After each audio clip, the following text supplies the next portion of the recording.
Hey, shalom everyone.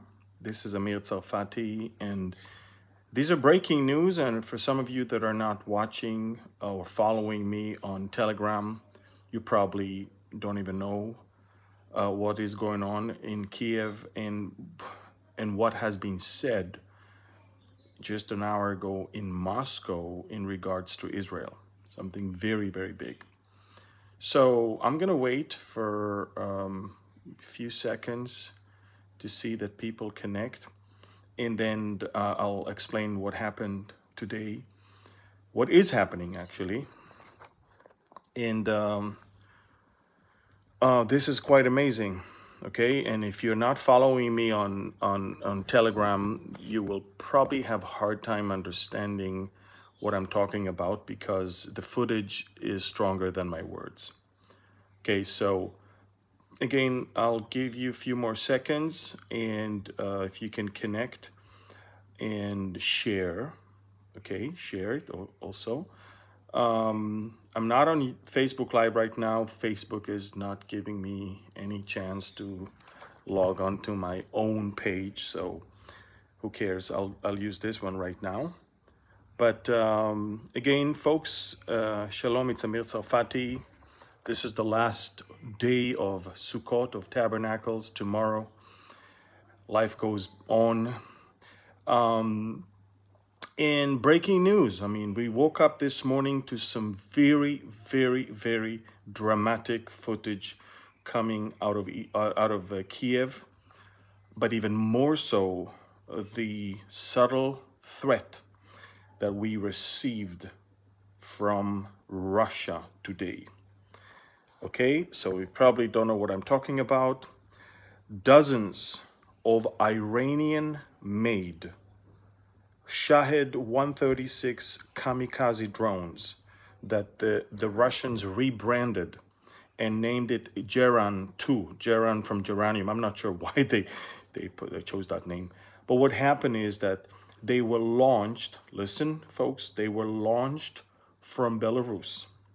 Belarus is very close to Kiev. It's up on the northwest over there. They were launched from Belarus, where there's thousands of Russian soldiers on the border over there. And the target, the aim over the strike today, which is almost exactly as it has been for the last few days and few weeks, is the energy, or may I even say electricity supply to the Ukrainians. Folks, the headquarters of the electricity operator in Ukraine, the name of the company is Ukrenergo or Ukrenergo. The Russians hit that building. They hit that building, and this is the building that is basically having all the equipment to divert all the electricity in that part of Ukraine. This is a huge blow to the Ukrainian efforts to continue their offense in the south and the southeast. Now, let me explain three things. Right after that happened, and by the way, 3 people got killed and dozens were wounded. Needless to say that the world said nothing about it. But let me explain what happened, okay? So these kamikaze drones, and if you want to know how they look like, go to my Telegram channel. I've got videos of those drones flying. I've got footage of the locals shooting with their guns, trying to shoot down those drones. I've got dramatic footage of the actual kamikaze drone a second before it hits its target. All of that in my Telegram channel. Go to Amir Tsarfati on Telegram. I've got over 14,000 subscribers. Please go and see it. It's unreal to see these things. Can you imagine you're sitting in a cafe and suddenly dozens of kamikaze drones are flying low above you and hit targets right next to you? And this is Unbelievable. And that's what happened today.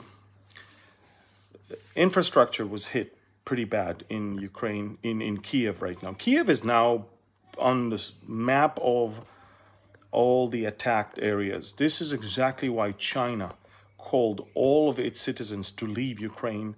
Serbia evacuated its embassy. And dozens of countries are now calling it their citizens to leave Ukraine.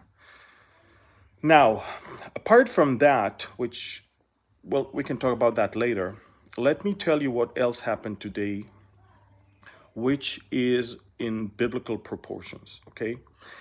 If you remember, before Putin became president, he was president before, then he was prime minister, and then back to president.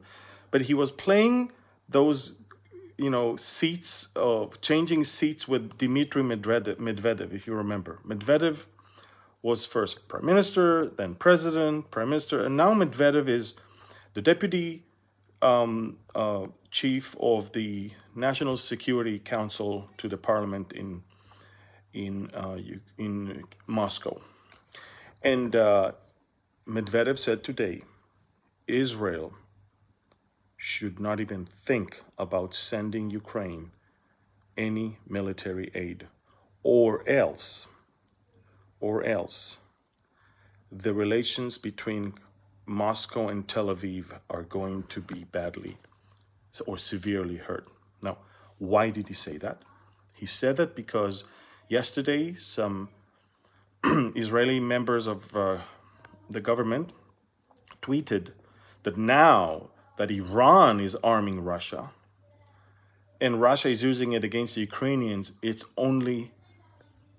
an ethical thing for Israel to arm Ukraine because Israel is at war with Iran. So, and of course now the Russians are holding that against us. There is it's not even a subtle threat. It's a very loud threat. Israel, stay out. Stay out of it. Now let me remind you why the Ukrainians suffer so much from these suicide drones. I don't know if you know that. But when Joe Biden assumed office in 2021, January of 2021, one of the first things he did, he allowed the sanctions, the UN sanctions that prevented Iran from exporting weapons, he allowed those sanctions to be lifted. And that in his attempt to get closer to Iran and to maybe look nicer, and then we can get back to the table and negotiate and blah, blah, blah. The U.S. lifting of the sanctions is now felt in Ukraine. And it's also felt elsewhere because those same Iranian ayatollahs are selling their kamikaze drones not only to the Russians, they're selling it to Venezuela so it can hit America, and they're selling it to Lebanon so it can hit Israel. So it is our business as well. So the Biden administration got Ukraine into this trouble, and now it's trying to fix it. But it's funny because I'm not even sure it's trying to fix it because those drones attacks continue and nobody's doing anything about it. And nobody's... Now, let's talk for a second. Let's talk for a second about Belarus. Belarus attempted to stay out of this war.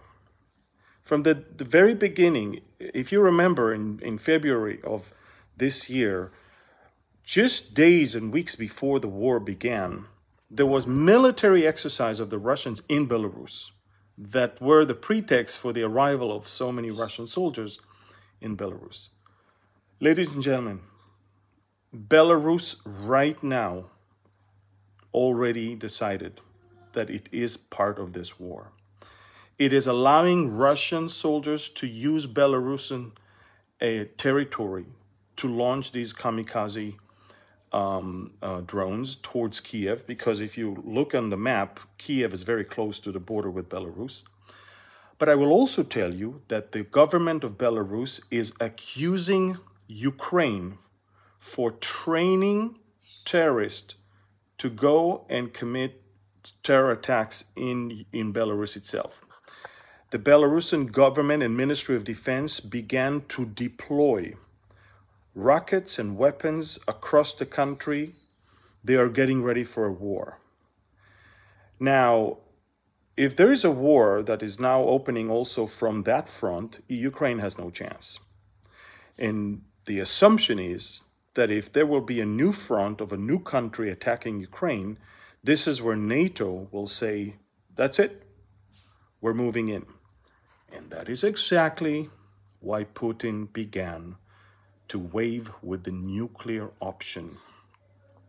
Nuclear strategic bombers were moved, were mobilized all the way to as close as possible to Western Europe. I'm not at liberty to say everything I know about the Russian preparation for nuclear strike, but the Russians are preparing underground places in Russia, and in Moscow, underground parking lot are also being converted to shelters as we speak right now. It's very interesting that out of the blue, India and China and other countries of that area, Commonwealth, unidentified countries, all have asked their citizens to immediately evacuate Ukraine. I believe that the threat of use of tactical nuclear weapon is on the table to deter NATO from actively engaging its forces against Russia or Belarus. And if the Belarusians are going to begin another front, the Ukrainians have no chance. And they know that because all of their effort is right now on the front in the south and on the southeast. So folks, a lot of stuff is happening, but a Russian threat on Israel was made very clear today. If Israel will assist Ukraine, Israel will suffer from Russia. We heard it loud and clear today. Belarus is now part of this equation. Iran, by the way, it's very interesting. The Iranian regime, that's why I'm telling you, don't ever believe anything that any Iranian regime person is telling you or anyone that is related to them, such as the Hezbollah. Don't ever believe them. They are lying, and that's part of their strategy. The Iranian regime said today, we never sold Russia any drones.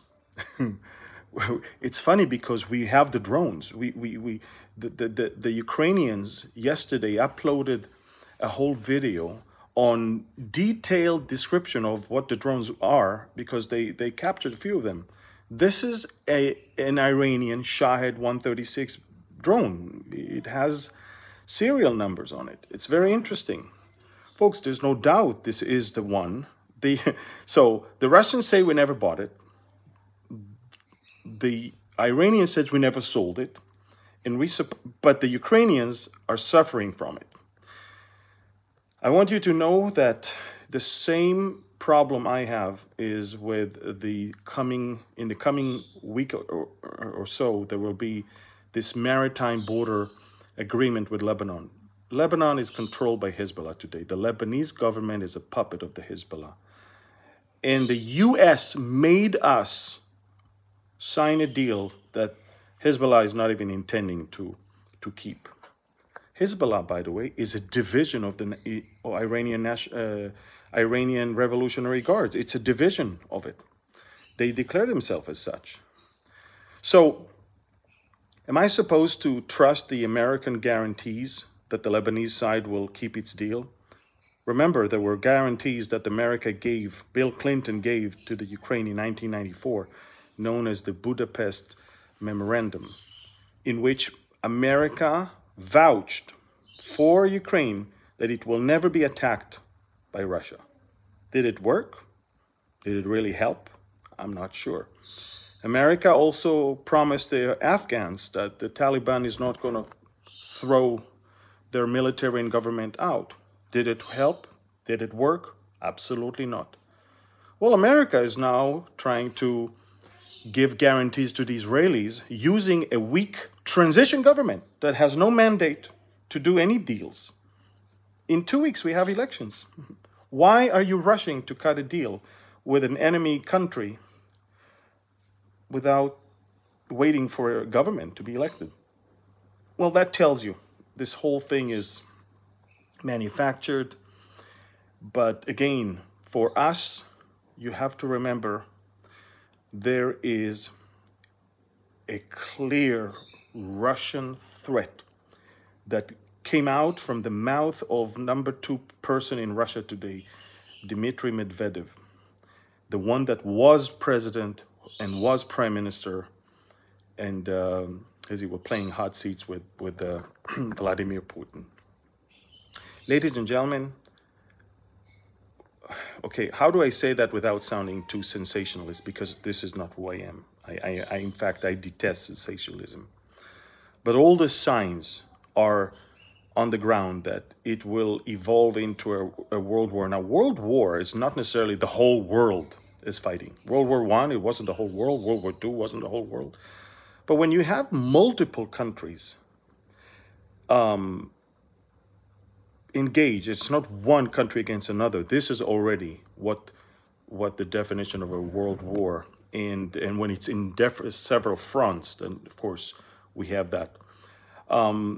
Look, it's a big war, even if we don't call it world war. But for the first time in so many years, nuclear option is on the table, and for the first time in many years, Iran is look, Iran is part of a war in Europe. I mean, think about it. And the world, I'm looking at NATO, I'm looking at America, I'm looking at the EU, I'm looking at the UN. They're all very quiet. They cannot give the Ukrainians any relief because they can't, because they're not designed for it. They promised the world that there will be no more war. They promised that this is a new era, and therefore all these countries had no militaries. And now all of them are rushing to recreate military powers. Now Israel, of course, is the one they turn to in order to buy defense systems and anti-aircraft systems and you know, the Arrow and the Iron Dome, and even attack things such as drones. But listen to me. We are at the point where Europe is helpless. The prices of energy are soaring. OPEC plus cut in 2 million barrels a day production. Prices of oil are soaring as well. There's no gasoline in France. Police cars in France are now being pushed by the policemen. And there won't be any electricity for the Ukrainians in this coming winter. This is the situation that we find ourselves into. And unless there is a miracle and Benjamin Netanyahu will win the elections, which requires a miracle because it looks like there is a tide, and of course the anti-Israel Arab factions in the Israeli parliament will probably join the far extreme left just to do whatever it takes to form a government without Netanyahu. Look, I'm praying for a miracle. I'm praying for a miracle also for America for the midterm elections, but I don't put my hopes too high because I see the trend. I can tell you, though, the prayer is appreciated. The prayer of the righteous avails much. And we need to, but more than ever before, look, I'm telling you, I don't put my trust in any government anymore. And I can tell you that my heavenly citizenship or my heavenly passport is the one thing I'm now cleaning and shining, because I'm ready to see my king. So folks, it's good if we check our hearts today as we are entering into an uncharted territory. Israel is going to enter into its 75th year. This is the longest we've ever been independent. And it's very, very interesting. A lot of stuff is about to happen, and a lot of stuff is around the corner. So be prayerful, be watchful.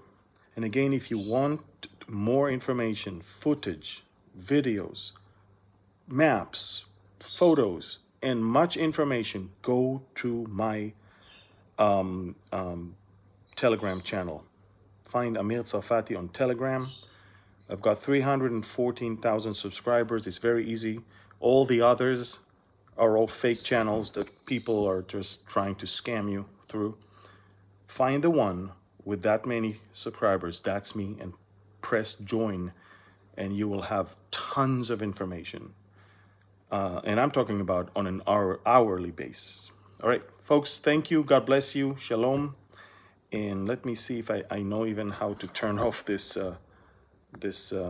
broadcast right now. I'm doing it from directly on YouTube Live because Facebook won't allow me to do it. There you go. God bless you and shalom.